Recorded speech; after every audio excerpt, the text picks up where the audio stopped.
So we have Dr. Neha Taneja ma'am with us, who is the faculty for PSM, that is Preventive and Social Medicine. So ma'am आपका बहुत बहुत स्वागत है मेरे channel पे.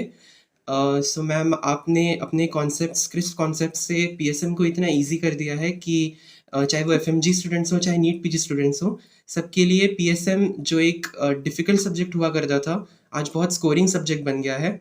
सो ma'am thank you so much and मुझे बहुत ही it feels really good जब आप ऐसे कहते हो that it has become easy. मतलब मैं वर्ड्स में नहीं डिस्क्राइब कर सकती हूँ. I am really thankful. PSM बहुत चैलेंजिंग, बहुत वास्ट है. अगर किसी का भी उस मेरे पढ़ाने से हेल्प हो जाए तो it really means a lot. Thank you so much. Ma'am सबसे पहले आप हमें ये बताइए कि मैम एमबीबीएस के बाद आपने पोस्ट ग्रेजुएशन के लिए पीएसएम को ही एज अ सब्जेक्ट क्यों चुना? पीएसएम को मैंने इसलिए चुना, इसके पीछे एक स्टोरी है. एक्चुअली मेरे father is a physician and my mother is a gynaecologist. तो मुझे डॉक्टर तो बनना था. ये मैंने अपनी मम्मी को देखा था. She used to dress up in a sari and go to the hospital. तो मुझे बहुत अच्छा लगता था कि मैं भी साड़ी पहन के हॉस्पिटल जाऊंगी. तो डॉक्टर बनना श्योर था. अब father physician, mother gynaecologist. But PSM लेने के पीछे मेरे भैया का बहुत बड़ा रोल है, because my brother he took MD PSM and he is doing very well, touch wood, like he's working with Bill and Melinda Gates. So I was very inspired by him कि मुझे पहले से ये sure था कि मैं clinical subject नहीं करूंगी. मुझे एक चेम्बर में बैठ के ओपीडी वाला काम थोड़ा मुश्किल लगता है, थोड़ा टफ लगता है. एंड माइक्रोपैथो में मेरी आंखें पहले ही कमजोर हैं, तो वो मैंने आउट कर रखी थी. थोड़ा सा कंफ्यूज थी मैं pharma PSM, but then when भैया took it and I saw him interacting with people and it makes a huge difference field में काम करना. ठीक है. और लोगों से कांटेक्ट में आना, उनकी ऐसी ऐसी बातें आपको पता चलती हैं, जैसे वैक्सीन क्यों नहीं लगवा रहे हैं, इतने सारे रीजंस पता चलते हैं. तो ये सब देखते हुए, mostly due to my brother, I got inspired और फिर ले लिया मैंने पीएसएम. मैम जैसे आप जानते हैं अपकमिंग एफएमजी 2023 जो कि अब 2024 में हो रहा है, तो उसमें पीएसएम के बहुत ही भारी मात्रा में क्वेश्चंस आते हैं. सो मैम उसमें जैसे कि आप जानते हैं कि बहुत सारे क्वेश्चंस डिफिकल्ट भी होते हैं और बहुत सारे क्वेश्चंस ऐसे होते हैं कि जो दिखते हैं कि ये स्कोरिंग है, बट आखिरी में वो गलत हो जाते हैं. तो मैम क्या आप उसके बारे में कुछ टिप्स देना चाहेंगी प्लीज? हाँ, ये एक्चुअली बहुत इंपॉर्टेंट क्वेश्चन है. अब आप देखो जुलाई 2023 का पेपर. ओके, जब पेपर हो गया, बहुत सारे बच्चों के मैसेज आए मुझे कि ma'am paper was slightly on, कुछ बोले टफ, कुछ बोले चैलेंजिंग, कुछ बोले मैम लग रहा था कि पढ़ा है, बट जब हम आंसर करने गए तो हमें कहीं ना कहीं सर घूम गया. सो बेसिकली उसमें क्या हो रहा है ना कि topics have not changed. Okay, topic पहले भी वही था, आज भी वही इंपॉर्टेंट है. मेरे टाइम पूछते थे relative risk is calculated from which study design, तो हम मार्क करके आ गए कोहॉर्ट. आज क्या कर रही है, they'll give you a situation where you have to first identify कि भाई ये कोहॉर्ट स्टडी है, तभी तुम आंसर लगा पाओगे. तो हो क्या रहा है, नाक को ऐसे ना पकड़ के ऐसे पकड़ रहे हैं. ठीक है, इसका मतलब वो तुम्हारे कॉन्सेप्ट्स टेस्ट कर रहे हैं. ठीक है. अब हम लोग एज स्टूडेंट्स क्या गलती करते हैं ना, जब हम क्वेश्चंस देखते हैं, जैसे मैंने देखा, मुझे पता है इसका आंसर ए है, मैं उसको पढ़ ली. ठीक है, but what we are making mistake कि भाई इसका आंसर बी सी डी क्यों नहीं था. ओके, जो तुमको आता है अच्छी बात है, बट जो तुमको नहीं आता या इसका आंसर ये क्यों नहीं बना, वो पढ़ना बहुत जरूरी है. इसी में आता है मास्टरिंग का स्किल. ठीक है, मास्टरिंग योर एमसीक्यूज. तो सिर्फ नोट्स पढ़ने से नहीं होगा. They are trying to challenge you with the options. Okay, so what is the thing, how can you learn it, how can you improve it? Whenever you do a question, try to find out कि ये option क्यों नहीं है, answer उसके बारे में पढ़ो तो ही आगे बढ़ो. अगर तुम ये करोगे ना, तुम्हारे को एक स्मार्टनेस आएगा, कॉन्फिडेंस आएगा. और जब तुम एग्जाम में 50-50 में स्टक होगे, यूजली हम 50-50 में स्टक होते हैं यार, ए है या बी है, तो उस टाइम तुमको वो रुकावट नहीं आएगी, क्योंकि तुमने उस तरह तरीके से प्रैक्टिस किया होगा. ठीक है. और पीएसएम इतना चैलेंजिंग है, स्कोरिंग बहुत है. 30 क्वेश्चंस आने ही आने हैं, 25 वही टॉपिक्स आते हैं, वही थिंग आता है. जैसे आयुष्मान भारत आ गया, एक ऑप्शन लिख दिया 5 लाख, एक ऑप्शन लिख दिया 10 लाख. तो जब हम बहुत बार ऐसे क्वेश्चन सॉल्व करेंगे ना, we will be able to answer it, I feel. Please don't get scared listening to your seniors कि पहले पेपर बहुत टफ था या कुछ. It was on challenging side and just practice that will help you get through. That's what I feel. Ma'am ma'am आप जैसे जानते हैं कि ये बहुत लोग का कॉमन क्वेश्चन होता है कि कैलकुलेशन बेस्ड क्वेश्चंस जो आते हैं, जैसे कि रिलेटिव रिस्क कैलकुलेट करना हो, चाहे वो अंडर 5 मोर्टेलिटी रेट हो, मैटरनल मोर्टेलिटी रेट हो।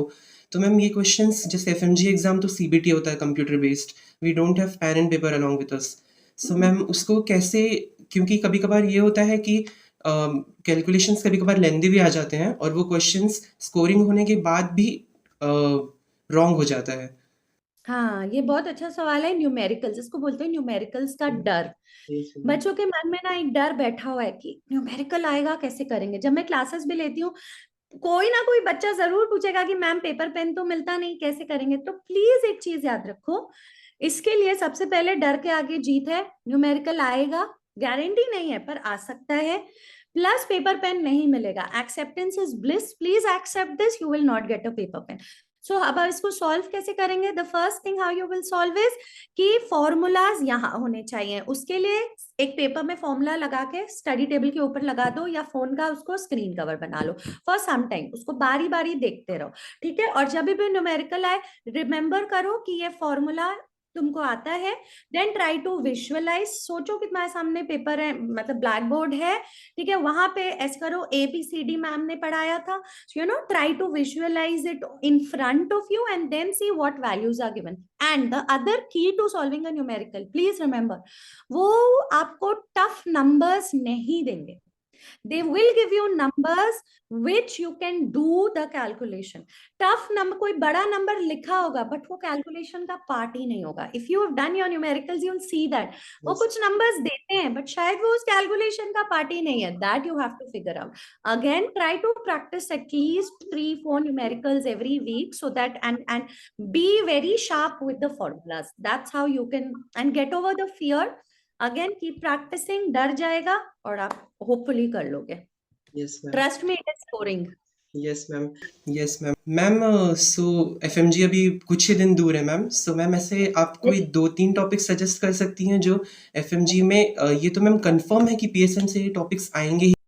ओ ये तो अच्छा, मैं 2-3 नहीं 5-6 बताऊंगी तुमको। जैसे कि साइकिल्स हो गया, डेमोग्राफी ट्रांजिशन मॉडल, एक ही पेपर में 2 सवाल आता है डेमोग्राफी से, ठीक है। उसके बाद तुम फैमिली साइकिल जरूर देख के जाओ, ठीक है। Disaster cycle very very important, जब डिजास्टर साइकिल पढ़ो तो ट्रायज पढ़ लो।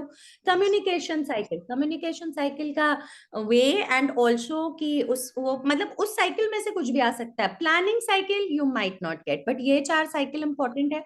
उसके बाद what else is important, health care delivery system आजकल बहुत इन है, रूरल अर्बन में क्या पॉपुलेशन है, कौन से वर्कर्स हैं, कितने बेड्स हैं, बहुत ही इंपॉर्टेंट क्वेश्चन है, ठीक है।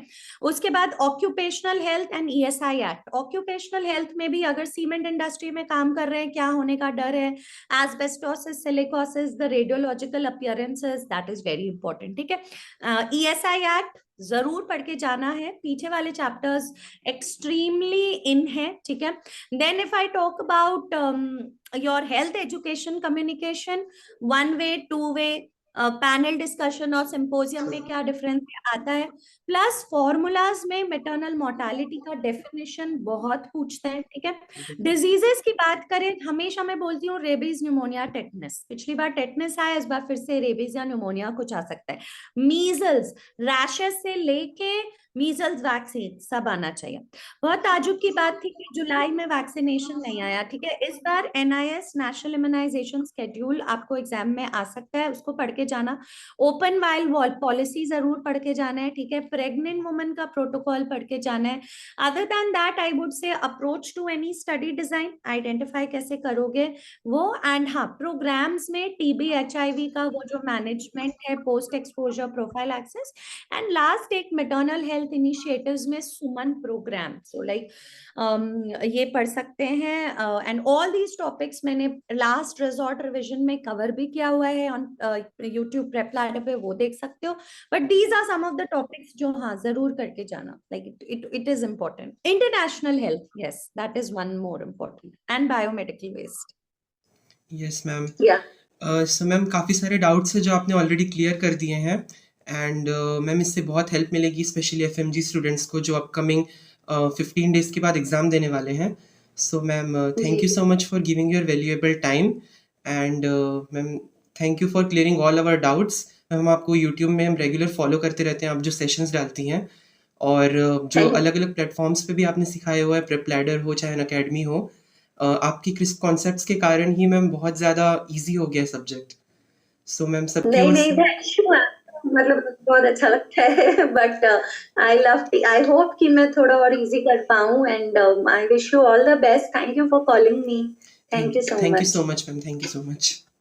Thank you, thank you.